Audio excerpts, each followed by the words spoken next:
I could just go on and on and on about my daughter. She's just amazing person, and I'm just thankful to be her father. I've seen people go missing left and right, and no one ever fights. I will fight to my death for my daughter, and I can assure you, if you did something to my baby, thinking, oh, she's just a junkie that no one gives a shit about, no one will miss her, you are dead wrong. I am not going to stop until I have the answers that I deserve. I am not going to stop until I have the answers her daughter deserves. So come for me. I'll be waiting.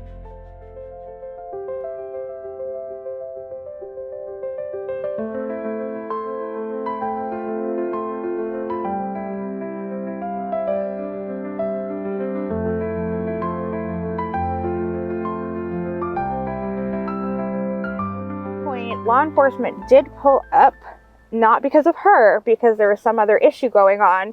And as soon as she saw them pull into the parking lot, witnesses said that she just bolted into those woods. Those ones? Those woods right there. And that's all we knew at the time. We found out about a month later that she was seen the next morning between 6 and 7 a.m. coming out of the woods. She crossed this field. There's a warehouse on the other end of it. And she tried to bum a cigarette. Nobody smoked. They said she was perfectly polite, but she did look like disheveled, and she had like grass and leaves on the back of her, like she had been lying down in the woods. And she was just real polite and real sweet. And okay, thank you. I hope you guys have a great day. And then she walked off, but not in that direction. She walked off in that direction. She was never seen or heard from again.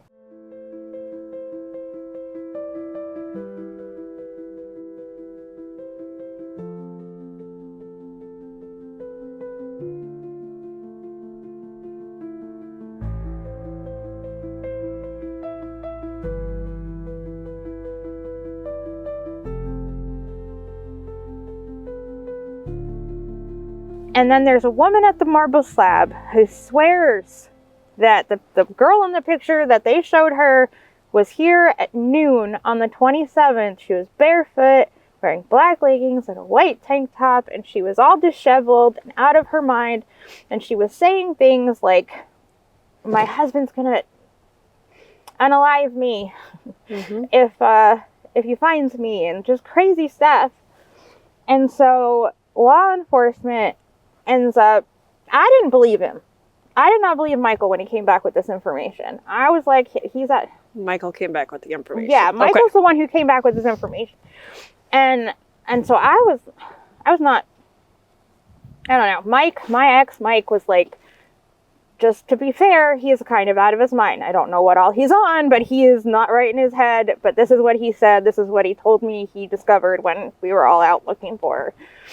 And so I just kind of brush it off. I'm like, whatever, I don't trust anything that guy says. But at some point, law enforcement does interview Michael again. And that's the information they get out of him. So they now have to go and talk to the warehouse workers and talk to the marble slab lady. And they do. And they pulled a lot of camera footage from this area, like a ton of it. It took them weeks to get through it all. They couldn't find her. But the warehouse guys corroborated, and they've been talked to multiple times. Like it's 98% sure that it was definitely Layla that morning that tried to bum the cigarette.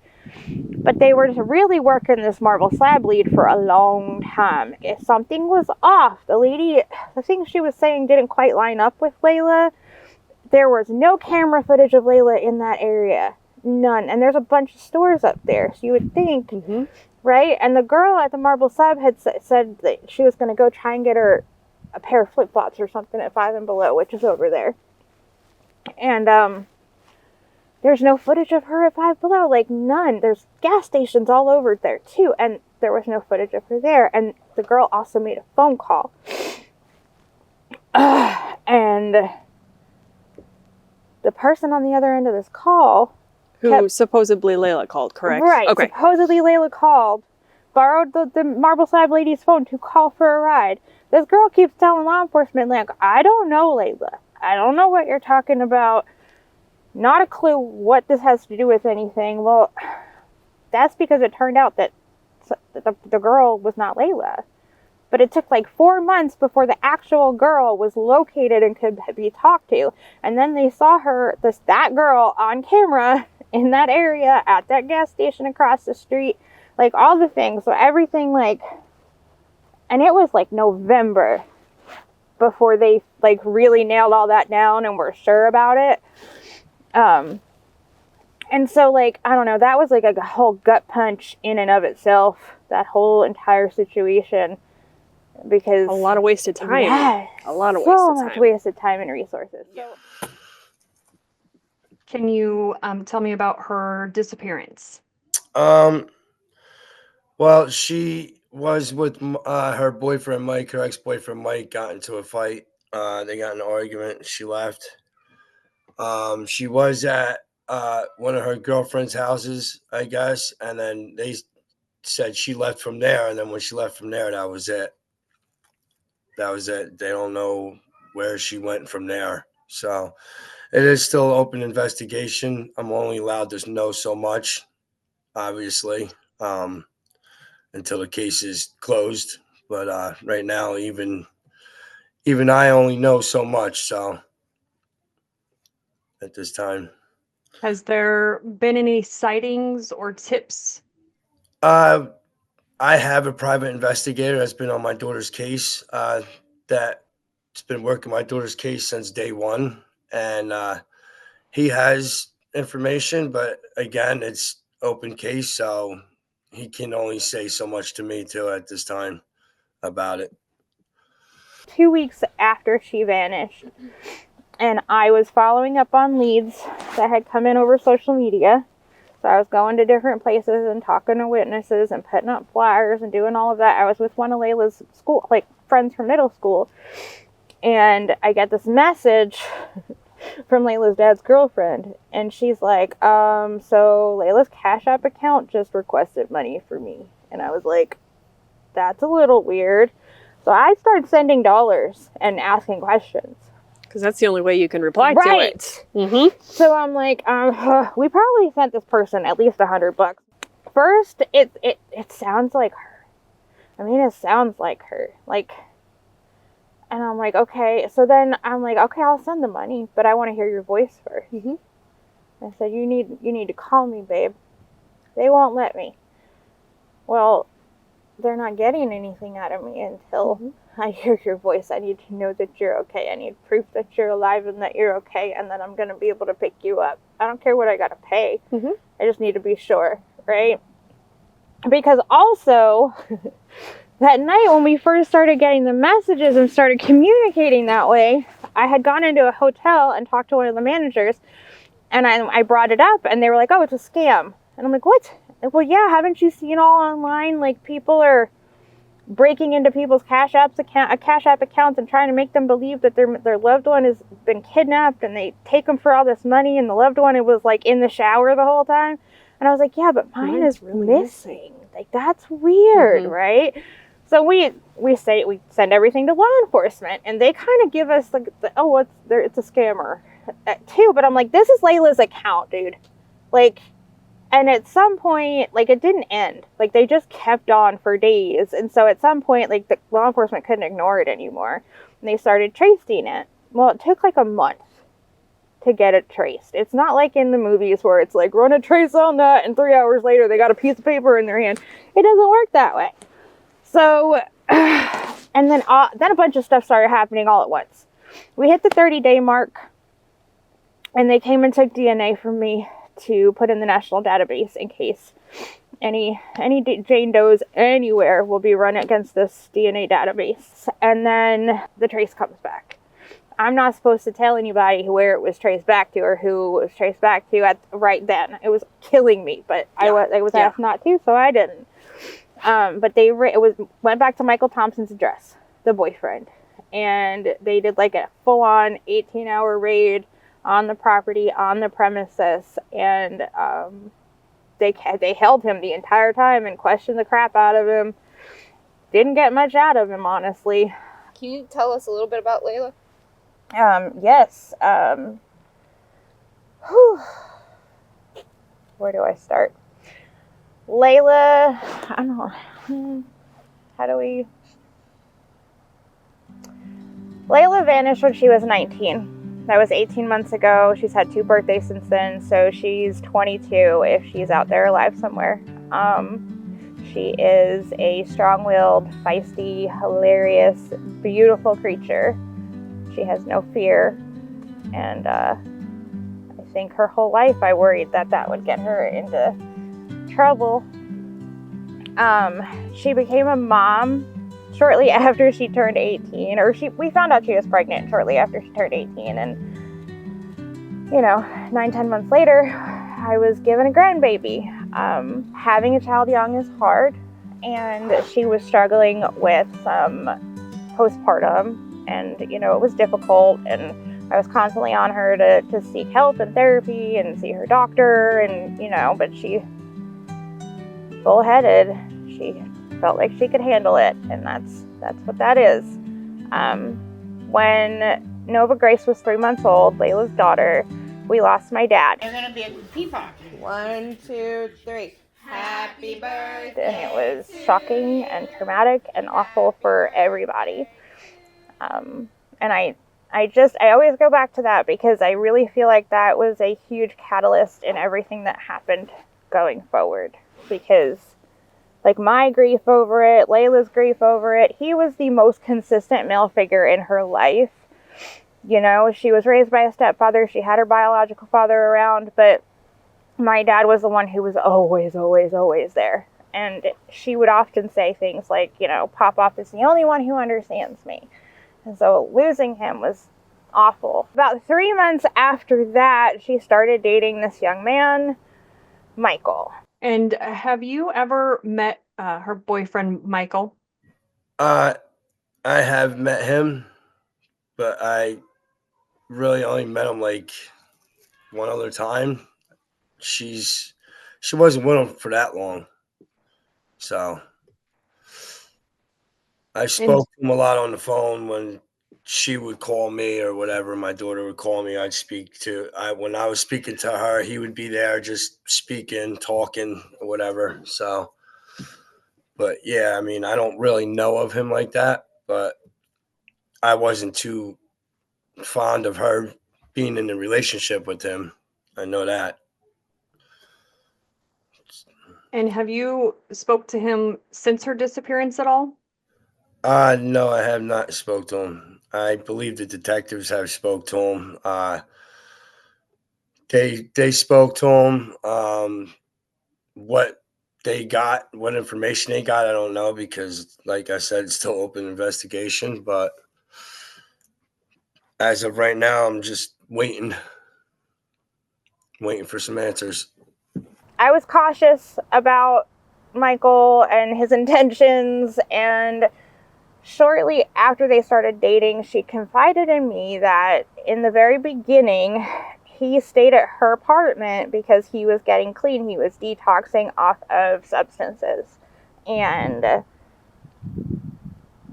she kind of felt like his savior in a way. And she had this big, fantastical idea that they were going to ride off into the sunset, and her as his saving grace and be a family. And I obviously knew better. As a recovering addict myself, I knew that generally that's not how those things work. But she was young, and you couldn't tell her a whole lot. And we were at a place where she was sort of starting to press against me and the family. And I didn't want to argue with her all the time and push her away. So, I held my tongue a lot. And about a year later,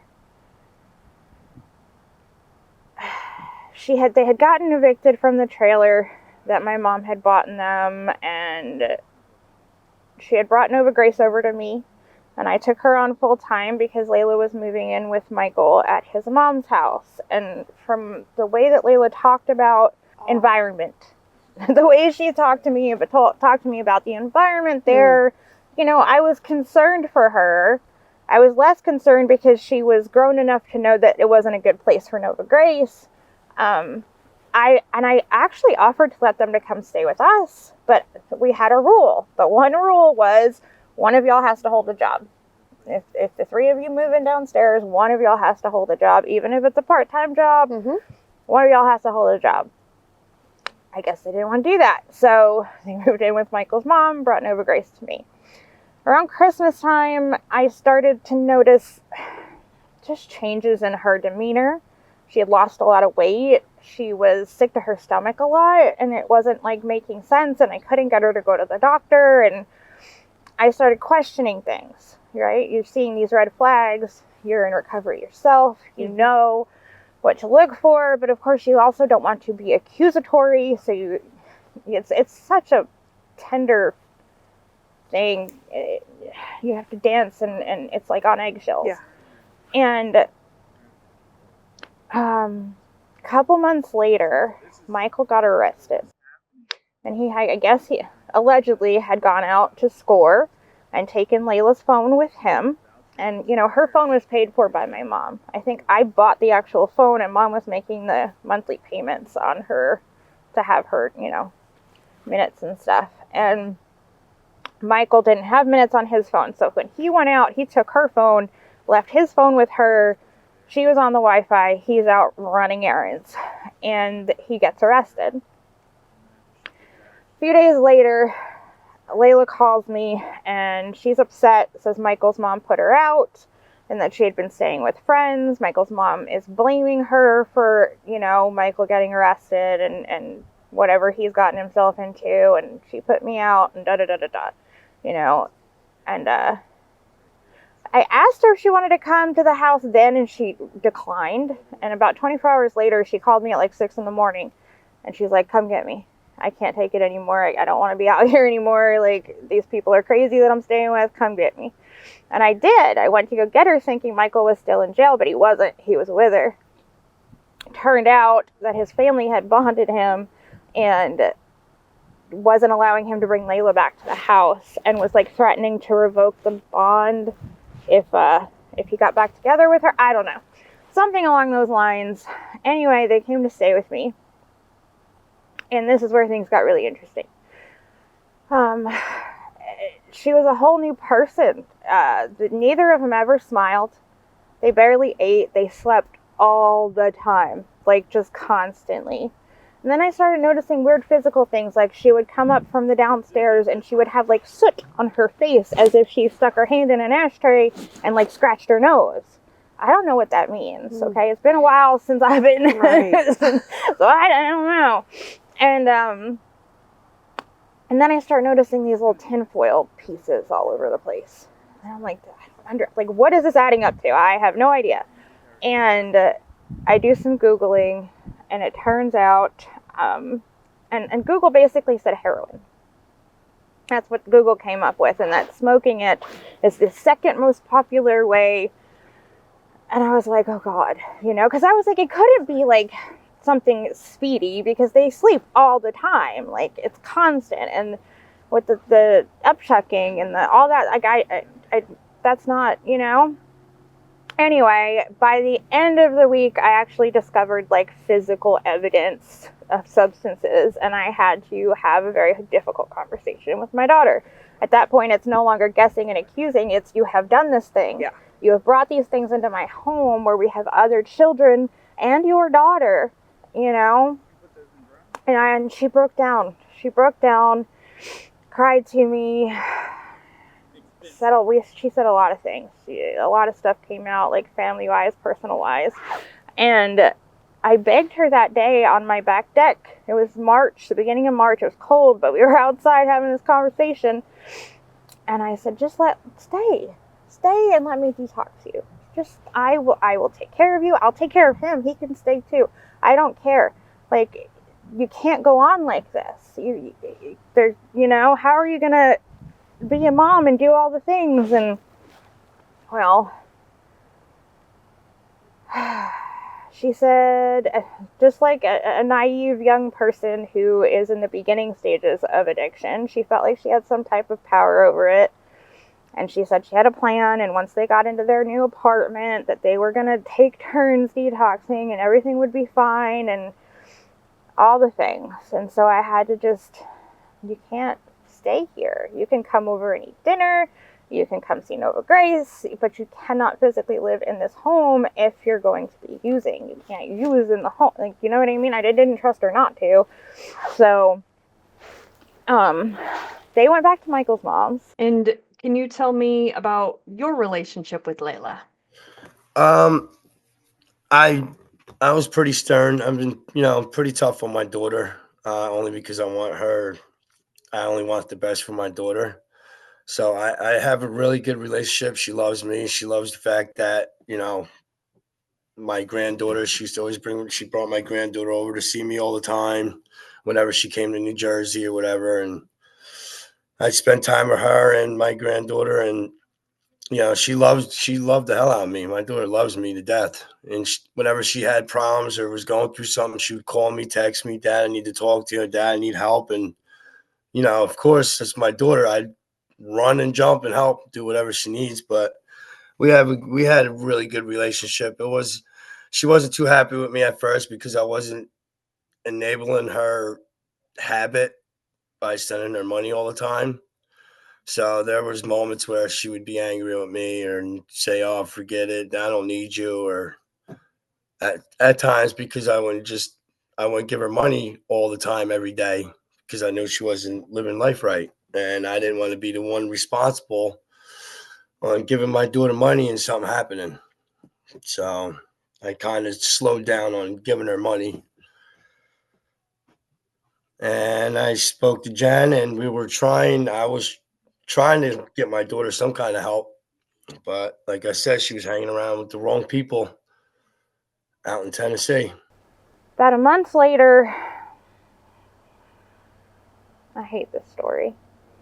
About a month later, maybe 6 weeks, it was Nova Grace's birthday. And she and I had made a plan the week before to do a pizza party over at our house. And that day, the day of Nova Grace's birthday, after I bought decorations and ordered pizza and done all the things, she calls and she's like, I want to do Nova's party at Michael's house. And I'm like, it's all set. Like, I've already spent the money. Like, it's all set. We're doing it over here. And she's like, no, I want it. And I said, well, why don't you just invite Michael's family and your friends here, and we'll just have a big party right here at this house. And her immediate response, without even taking a breath, was, you do not want these people in your house, Mama.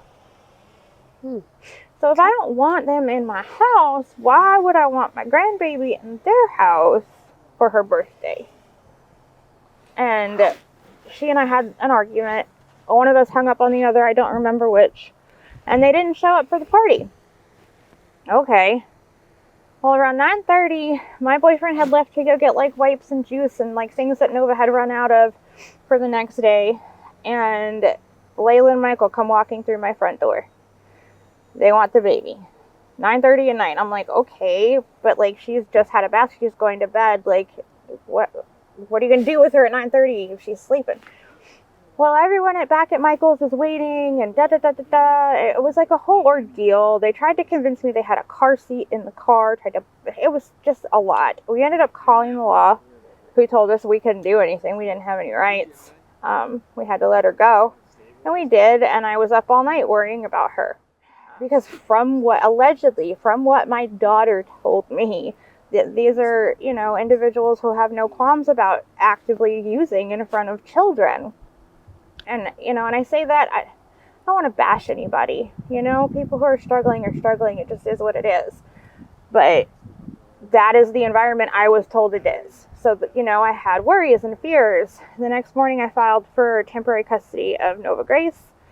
And I think that's what caused the spiraling. Things got really out of control after that. We had an appointment with court on May 30th. She attended. They set it for another 30 days out so she could get a lawyer and do all the things that she needed to do. And I just was so hopeful that this would, like, be the kick in the butt, and she'd come back to court and she'd be clear-headed and, okay, I'm not letting this happen, But it went the other way, unfortunately. Can you tell me a little bit about her relationship with her daughter? Yeah, she was, her daughter was her everything. I mean, she's her everything still to this day. I mean, she just, admires her daughter. I mean, she's precious, beautiful child.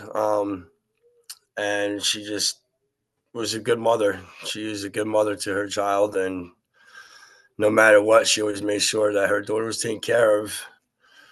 I mean, she wasn't living life right at first neither. So there was times where she'd have to put her daughter first and go and bring her to her mother's house, and then eventually just leave. And then, thank God her mom took my granddaughter, and then she was just running the streets with her boyfriend.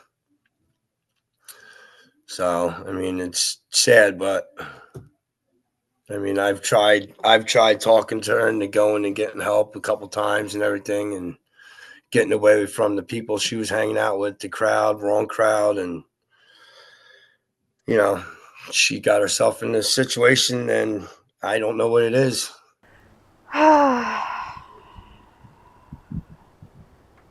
Court was scheduled 28th of June.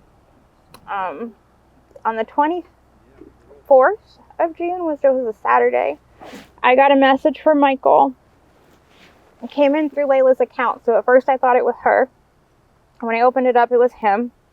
Now remember, they're sharing a phone now because he had gotten arrested with hers, and it was taken in as evidence. So I would get messages from him on her account and her on his account like pretty regularly. That wasn't unusual. So I open it up, it's Michael, and all he says, it's like one line, "Do you know if Layla's in jail?" And I'm like, why would she be in jail? Like, what? I'm confused. Why is she not with you? And then I get upset. I'm like, why is she not with you? These are people that you never see one without the other. They are always together, glued at each other's hips, okay? So it doesn't make sense that he doesn't know where she is. So I start to panic.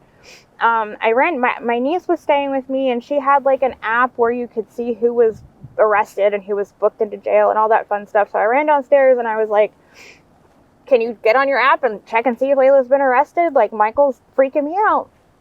And she couldn't find her information anywhere. We did call some hospitals just to check that out. Couldn't find her anywhere. My niece was actually fresh in recovery. That's why she was in my basement. I had detoxed her a few months earlier. Right after the stuff happened with Layla and Michael, my niece ended up in my basement detoxing. And so, point being, she knew a lot of the people that Michael and Layla were dealing with. And at some point, I did ask her to, like, reach out to her friends and see, like, can you track her? See if you can figure out where she is? Like, these people are more likely to talk to you than me. And so she started, like, investigating or whatever, but we didn't get a full picture. We just got, yeah, she was here on so-and-so at this time, and yeah, she was there, so-and-so on this time. Sunday morning, the 25th, I woke up at like 6 in the morning. I have a message on my phone from Layla's account again, and it's her. I'm okay. She messaged me after I went to bed, and it just said, I'm okay. And I'm like, oh God, thank you, Lord. And I said that. I said, thank God. Are you, like, what's going on? Like, why is he looking for you? What's going on? I asked a few questions, and she was very short with the answers, which told me she didn't want to discuss it on that account. I got that, like, distinct feeling that she didn't, if she had something to say, she didn't want him to see it, and he had access to the account. So I didn't, like, pry. I was just very glad to hear from her. Grateful she was all right. She basically, like, the whole vibe was like, please don't worry, I'm fine, I don't want you worrying about me, type stuff. And so I was like, okay, all right, she's okay, I said, I love you, and she said, I love you so much more. And that was that. And I went about my day. I felt better about the situation. I'm like, okay, she's all right. She'll keep reaching out and let me know she's okay, even if she's trying to stay away from him. And 24 hours later, I start getting messages from Michael again. These ones are, he's really going in. I'm so worried. You don't know what could happen to her out here. Like, I just felt very much like he was manipulating me and trying to scare me into finding her for him. And cause they had a very rocky and toxic, unhealthy relationship. And I was thinking, maybe she's tired of his crap and she's ready to move on. And this is like what I'm seeing. I don't know. That's how I felt about the situation at the time. And so I don't want to lead him to her. I don't want to help him find her, right? I'm like on Team Layla, like get away from that guy yes. and come home and we'll be okay. We'll figure it out. And so I kind of just poo-poo him away. But later that night, Layla's biological father, George, I guess Michael was also in contact with him, and he was riling him up real good. And I knew Michael a little bit better than George did, so like that's I guess why I was just like, because I don't trust him and all the things. But he and I had a conversation about possibly calling it in, and I'm like, I don't want to piss Layla off. I don't want to embarrass her. I don't want to upset her. I don't want her to hide harder if that's what's going on, And if someone has her, I was worried that they might do something to her and just get rid of her. Like, there were so many things, thought processes going on at that point. I'm like, okay. And then I was like, I also was under the, I also believed that it had to be a full 48 hours, right? Because movies and TV and I don't know, So I'm like, okay, well, tomorrow at 8 a.m. it'll be a full 48 hours since I talked to her last week and call it in together if she doesn't call me. Because normally, if she called to talk to me, it was early in the morning. I'm a morning person. I get up early and there's a few hours where I'm alone by myself, and she knew that. And that was the best time for her to like have my full attention. And so I'm like, if she doesn't call me in the morning, we'll call it in. I went to bed. Dad couldn't fall asleep. He called to ask about the 48-hour thing, and they were like, oh yeah, you can call it in. So they went ahead and started the process of opening an investigation at 2 o'clock in the morning on June 27th. Detectives were at Michael Thompson's door. He was home. His mom was home. His brother was home. Everyone was home and cooperating. My niece had tracked her from Friday night to like Sunday. And that's where we lost her. Nobody knew where she went from the one kid's house on Sunday. Sunday is where she talked to me. The kid had loaned her like a tablet or whatever to use to talk to whoever, and I was one of the people she talked to. And then she disappeared from there, and nobody could figure out law enforcement on Tuesday, however, found out that on Monday night, while Layla's dad and I were having those conversations, she was here at the AmeriCorps. And she was acting out of her head, not normal at all. She was acting paranoid and scared, and she couldn't quite communicate properly, and she wasn't being aggressive, but she was being a nuisance. I believe that at some point an employee at the AmeriCorps stopped her and talked to her, and they were like you're disrupting our residents, and you got to calm down, or I'm going to have to put you on the trespass list, is what they call it. When we catch you, that will be your last day here. What? The asshole, when we catch you, that'll be your last day here. What the hell? This is sketchy, man. She said questions about what? Just her being here when she was last here. If When anybody she was last knew. year, questions about her.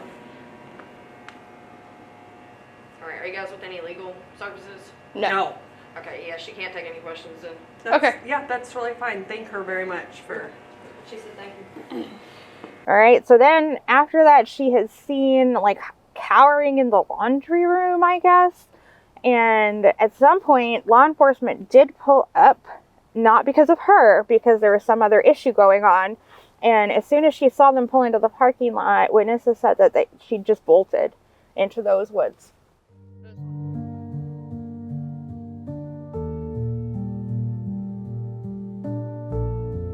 They did do a huge grid search of this area. Do you know if they found anything?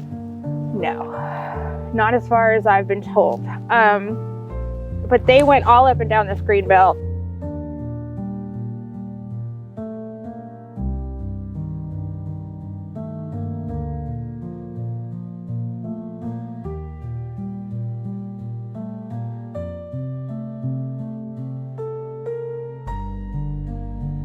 they've had dogs out, I believe, twice at this point.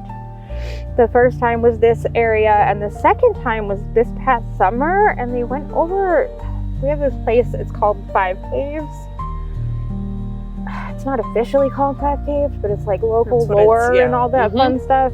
And I know the entry point where they took the dogs in. I don't know exactly where they went. And I don't know why. I don't know why they won't tell me exactly what information they got. Now, I know for them to coordinate and get dogs, we don't have dogs. No. We have to get them from far away. They had some. So they must have had something good. So bring them in. To even be allowed to use those resources, right? So, but I don't know what that is.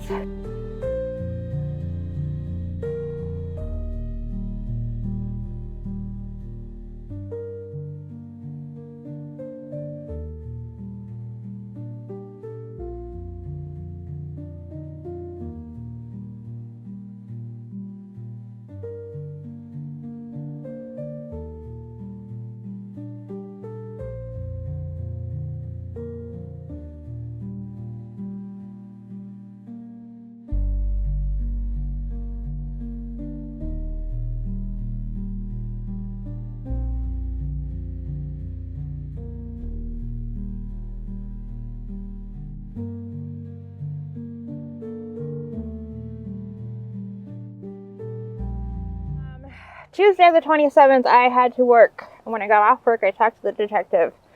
And he went over with me, like, all the things that he knew. Up to that point, all we knew at that point was that she ran off into these woods. We didn't know about the next morning yet.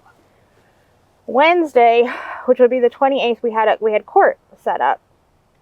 And I don't know. I had this, I don't know. It was, you know, I had this belief that she was just going to miraculously show up at court. And when she didn't, that was, like, terrifying, right?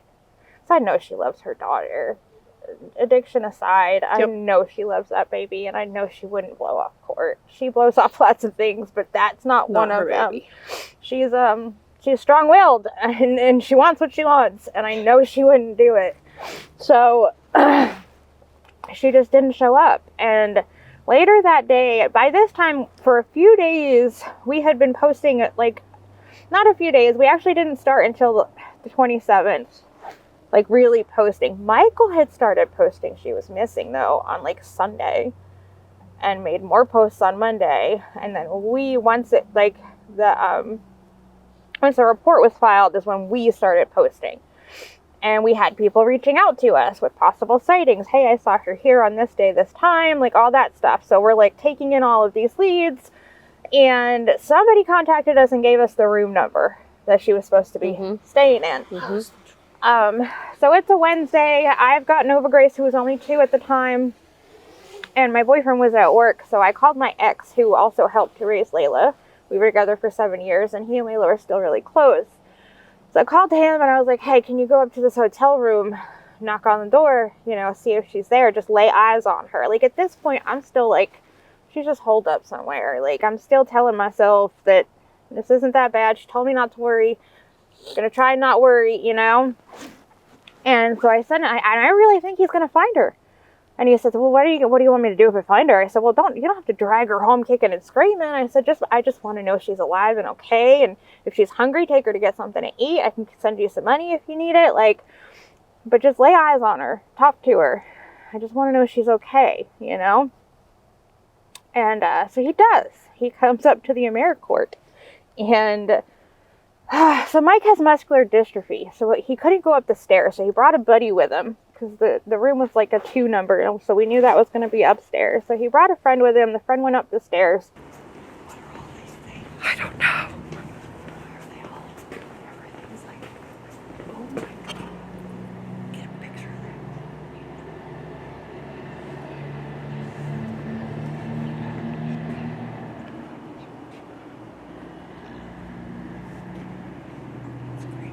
It is creepy.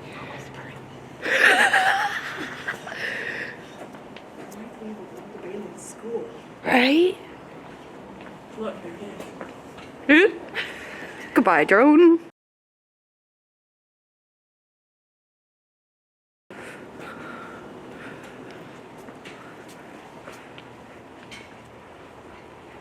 Security cameras in use. Get that.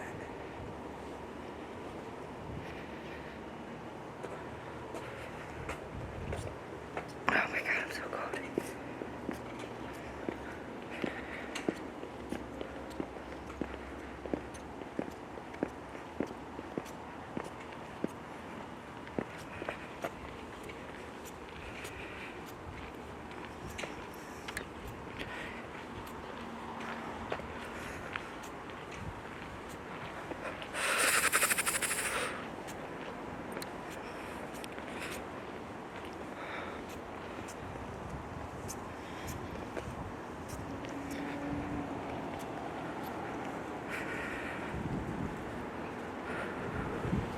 And was banging on the door. So Mike's down sitting in his car, and the friend's up there banging on this door to no avail. Nobody comes to the door.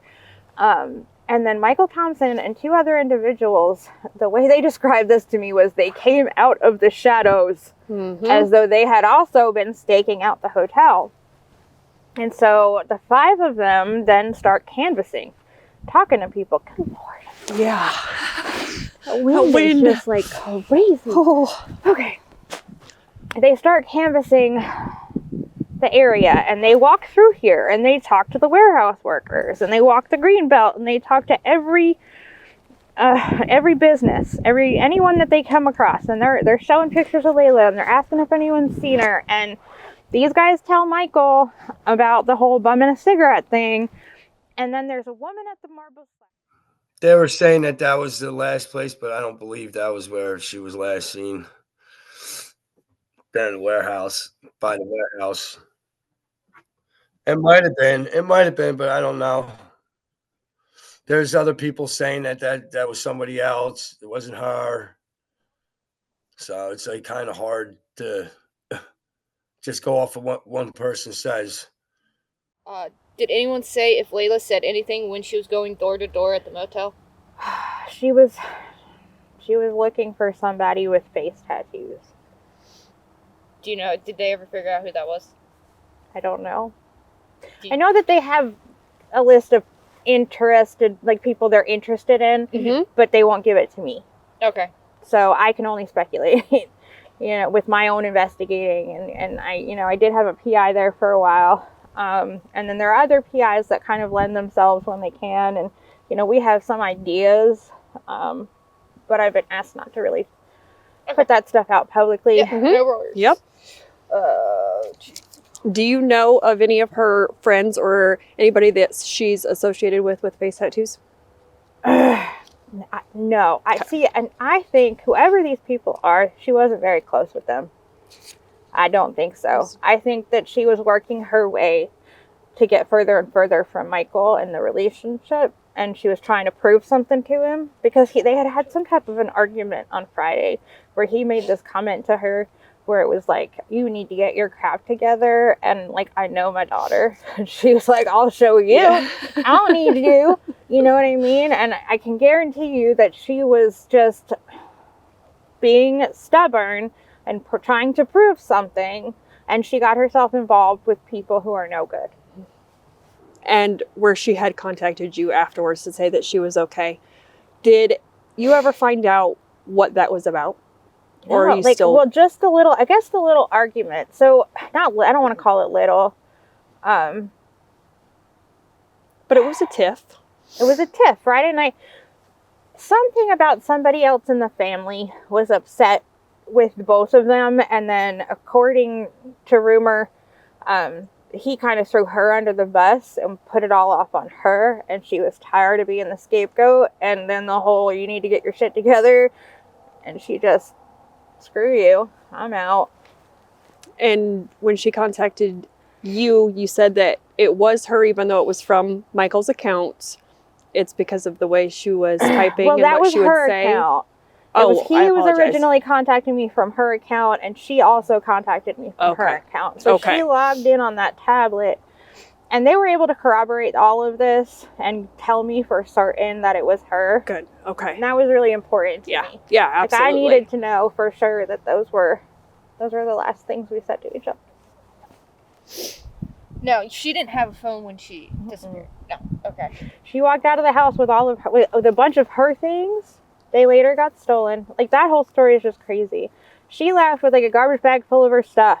And she ended up at this one kid's house who was just honestly trying to help her. She hadn't slept in a couple of days. This was like Saturday night or early Sunday morning. And he picked her up, or he brought her. I don't know if he was at the place that she was at or whatever, but she ends up leaving with him. You know, he let her shower, he fed her, he let her sleep.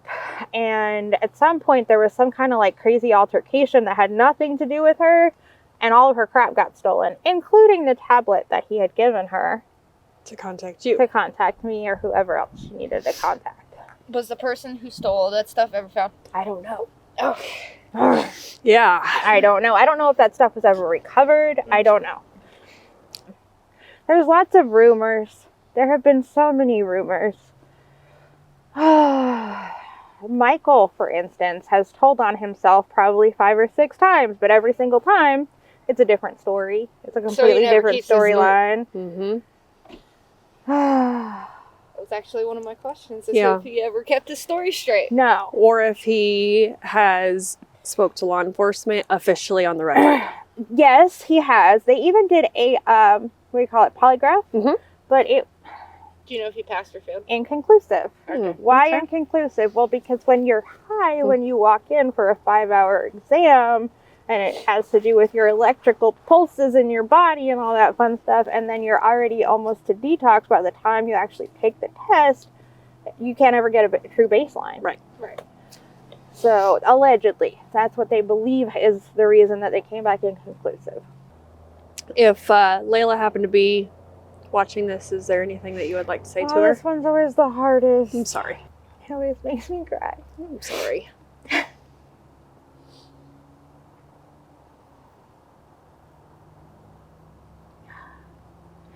I would just want her to know that I'm never going to give up.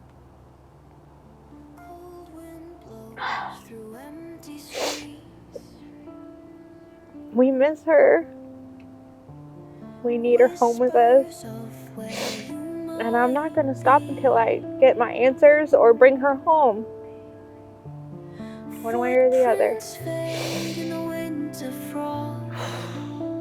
We'll be there with you. So,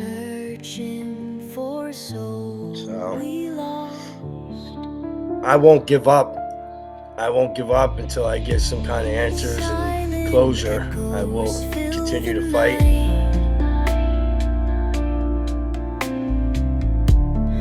Shadows dance in silver light. Memories linger in our hearts. Where you end and where we start. Layla, where have you gone? In our dreams you still belong. We will find you in the dawn.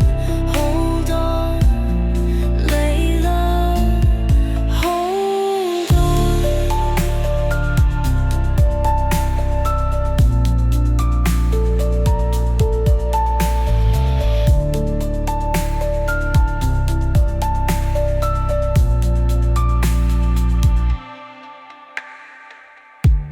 City lights that never fade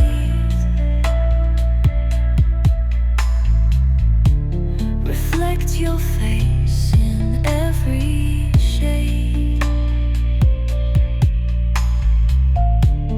Hope is written in the stars, guiding us no matter far. Every tear is like the rain, washing away the endless pain. Your name is more than just a sound, it's in the air, all around. Layla, where have you gone? In our dreams you still belong. We will find you in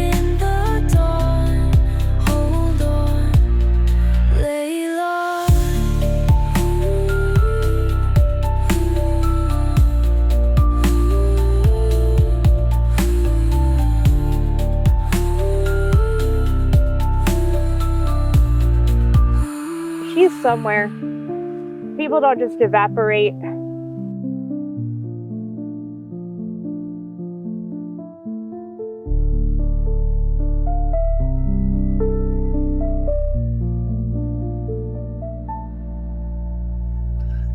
God's guiding us. That's all I can say. He's guiding us in the right path, and I'm just going with the flow.